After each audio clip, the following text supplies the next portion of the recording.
2026 July 1 മുതൽ രാജ്യത്ത് സാമ്പത്തിക ഇടപാടുകളെയും ദൈനംദിന ജീവിതത്തെയും ബാധിക്കുന്ന നിരവധി സുപ്രധാന മാറ്റങ്ങളാണ് നിലവിൽ വന്നിരിക്കുന്നത്. പാസ്പോർട്ട് സേവന നിരക്ക് വർധന, റെയിൽവേ പിഴയിൽ മാറ്റം, കേരളത്തിന്റെ പേരിലുള്ള ഔദ്യോഗിക മാറ്റം, ആധാറുമായി ബന്ധിപ്പിച്ചിരിക്കുന്ന ഇമെയിൽ വിലാസം സൗജന്യമായി മാറ്റം വരുത്താനുള്ള അവസരം തുടങ്ങിയവ അടക്കം 10 കാര്യങ്ങളിൽ ഇന്നു മുതൽ വരുന്ന മാറ്റങ്ങളെക്കുറിച്ച് അറിയാം. റെയിൽവേ പിഴ വർധന.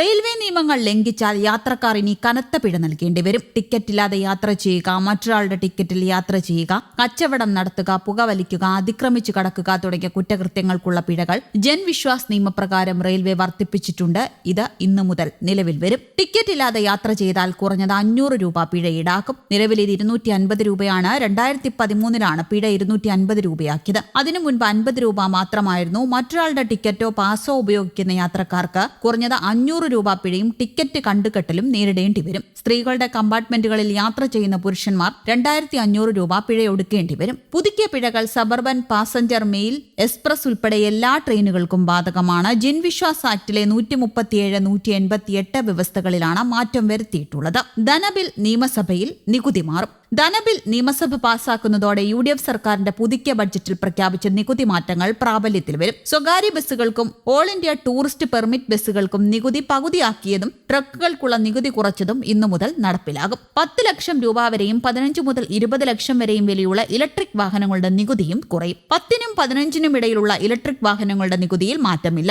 40 ലക്ഷത്തിന് മേൽ വിലയുള്ള ഇലക്ട്രിക് വാഹനങ്ങൾക്ക് നികുതി കൂടും. ഭിന്നശേഷിക്കാരുടെ 15 ലക്ഷം രൂപ വരെയുള്ള വാഹനങ്ങൾക്കും നികുതി കുറയും.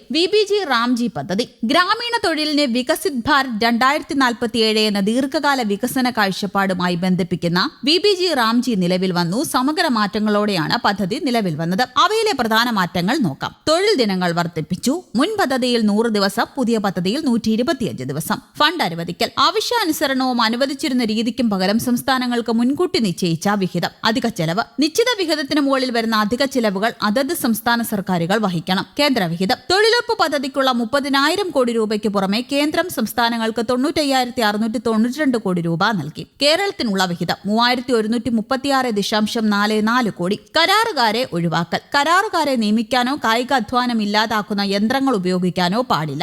ബയോമെട്രിക് സംവിധാനം വഴി ഹാജറും നൽകും. പാസ്പോർട്ട് സേവന നിരക്ക് വർധന. പാസ്പോർട്ട് ഫീസ് വർധന ഇന്നു മുതൽ പ്രാബല്യത്തിൽ. ഇനി മുതൽ 36 പേജുകളുള്ള പാസ്പോർട്ടിന്റെ അപേക്ഷാ ഫീസ് 2,500 രൂപയായിരിക്കും. തൽക്കാല അപേക്ഷാ ഫീസ് 5,000 രൂപയായും വർദ്ധിപ്പിച്ചിട്ടുണ്ട്. അന്താരാഷ്ട്ര യാത്രക്കാർ സാധാരണയായി ഉപയോഗിക്കുന്ന 60 പേജുള്ള പാസ്പോർട്ടിനുള്ള ഫീസ് 3,500 രൂപയും തൽക്കാൽ നിരക്ക് 6,000 രൂപയും ആയിരിക്കും. നേരത്തെ 36 പേജുകളുള്ള പാസ്പോർട്ട് അപേക്ഷയ്ക്ക് 1,500 രൂപയും തൽക്കാൽ നിരക്ക് 3,500 രൂപയും ആയിരുന്നു. 60 പേജുകളുള്ള പാസ്പോർട്ട് അപേക്ഷയ്ക്ക് 2,000 രൂപയും തൽക്കാൽ അപേക്ഷയ്ക്ക് 4,000 രൂപയും. ഇതിലാണിപ്പോൾ മാറ്റം വന്നിരിക്കുന്നത്. ഇനി ഔദ്യോഗിക രേഖകളിലും കേരളം. സംസ്ഥാനത്തിന്റെ പേര് ഔദ്യോഗിക രേഖകളിൽ കേരള എന്നുള്ളത് കേരളം എന്നാകും. പേരുമാറ്റലിന്റെ ഭാഗമായുള്ള രാഷ്ട്രപതിയുടെ റഫറൻസ് നിയമസഭ അംഗീകരിക്കും. ഏകകണ്ഠമായി അംഗീകരിച്ച ശേഷം പിന്നീട് ഇത് ലോക്സഭയിലേക്ക് അയച്ചു കൊടുക്കും. ലോക്സഭ കൂടി പാസാക്കി കേന്ദ്ര വിജ്ഞാപനം ഇറക്കുന്നതോടെ സംസ്ഥാനത്തിന്റെ പേര് യാഥാർത്ഥ്യമാകും. ശേഷം ഔദ്യോഗിക രേഖകളിൽ കേരളം എന്നായി മാറും. Labour code. ഇന്ത്യയിലെ 29 പ്രധാന തൊഴിൽ നിയമങ്ങളെ ഏകീകരിച്ച് 4 ലേബർ കോഡുകളാക്കി മാറ്റിക്കൊണ്ട്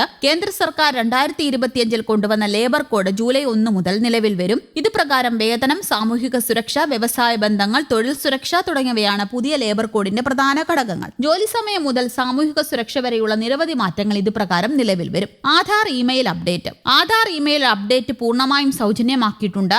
ആധാറുമായി രജിസ്റ്റർ ചെയ്തിരിക്കുന്ന ഇമെയിൽ വിലാസം ആധാർ മൊബൈൽ ആപ്പ് വഴി ഇന്നു മുതൽ അടുത്ത 6 മാസത്തേക്ക് സൗജന്യമായി തിരുത്താമെന്നാണ് UIDAI അറിയിച്ചിരിക്കുന്നത്.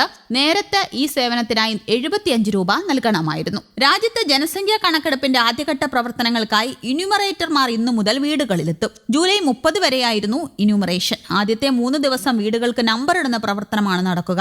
ഒരു എന്യൂമറേറ്റർക്ക് 800 വരെ ജനസംഖ്യയുള്ള പ്രദേശമാണ് നൽകിയിരിക്കുന്നത്. തദ്ദേശ സ്ഥാപനത്തിലെ ഒരു വാർഡിന്റെ ഭാഗമായിരിക്കും ഇത്. 3 ദിവസം കൊണ്ട് വീടുകൾക്ക് നമ്പർ ഇടുന്നത് കൂടാതെ പ്രദേശത്തിന്റെ സ്കെച്ചും എന്യൂമറേറ്റർമാർ തയ്യാറാക്കും. വീടുകളുടെ വിവരങ്ങളാണ് ശേഖരിക്കുന്നത്. പെട്രോൾ വിലക്കുറവ് പ്രാബല്യത്തിൽ. നയാര എനർജി ഇന്ധന വില കുറച്ചു. പെട്രോളിന് 5ഉം ഡീസലിന് 3 രൂപയുമാണ് കുറച്ചത്. പശ്ചിമേഷ്യയിലെ പ്രതിസന്ധിക്ക് പിന്നാലെ നയാര ഇന്ധനവില വർദ്ധിപ്പിച്ചിരുന്നു. ഇപ്പോൾ പ്രതിസന്ധിയിൽ അയവ് വരുന്ന ഘട്ടത്തിലാണ് വില കുറച്ചത്. കഴിഞ്ഞ 2 വർഷത്തിനിടയിൽ ഇതാദ്യമായാണ് ഒരു കമ്പനി ഇന്ധനവില കുറയ്ക്കുന്നത്. വാണിജ്യ LPG സിലിണ്ടർ വില കുറച്ചു. രാജ്യത്തെ വാണിജ്യ LPG സിലിണ്ടറിന്റെ വിലയും ജൂലൈ 1 മുതൽ കുറച്ചിട്ടുണ്ട്. 183.50 രൂപയാണ് കുറച്ചത്. വിലക്കുറവ് പ്രാബല്യത്തിൽ പ്രാബല്യത്തിൽ വന്നതോടെ 19 കിലോയുള്ള സിലിണ്ടർ 2390 രൂപയ്ക്ക് ലഭിക്കും. ഗാർഹിക സിലിണ്ടറിന്റെ വിലയിൽ മാറ്റമില്ല. നേട്ടങ്ങൾ എന്താണെന്ന് പറയാം. ആധാർ ഇമെയിൽ പുതുക്കൽ സൗജന്യമാക്കിയതും ബാങ്കുകളുടെ തെറ്റിദ്ധരിപ്പിക്കുന്ന വിപണനത്തിന് നേരെ RBI കർശന നിയമം കൊണ്ടുവന്നതും ഉപഭോക്താക്കൾക്ക് വലിയ ആശ്വാസമാണ്. അധിക ബാധ്യതകൾ. പാസ്പോർട്ട് നിരക്കുകൾ വർദ്ധിപ്പിച്ചതും HDFC കാർഡുകളിലെ സൗജന്യ ലോഞ്ച് ആക്സസിനുള്ള പരിധി ഉയർത്തിയതും റെയിൽവേ പിഴകൾ കൂട്ടിയതും ചെലവുകൾ വർദ്ധിപ്പിക്കും. ഈ പുതിയ നിയമങ്ങൾ മനസ്സിലാക്കി സാമ്പത്തിക കാര്യങ്ങൾ ആസൂത്രണം ചെയ്യുന്നത് അനാവശ്യ ചെലവുകളും പിഴകളും ഒഴിവാക്കാൻ സഹായിക്കും. ചുരുക്കത്തിൽ 2026 ജൂലൈ 1 മുതൽ പ്രാബല്യത്തിൽ വന്നിരിക്കുന്ന ഈ മാറ്റങ്ങൾ പോക്കറ്റിനെയും ദൈനംദിന ഇടപാടുകളെയും നേരിട്ട് ബാധിക്കുന്നതാണ് എന്ന് ഓർക്കുക. News desk Kerala Kaumudi.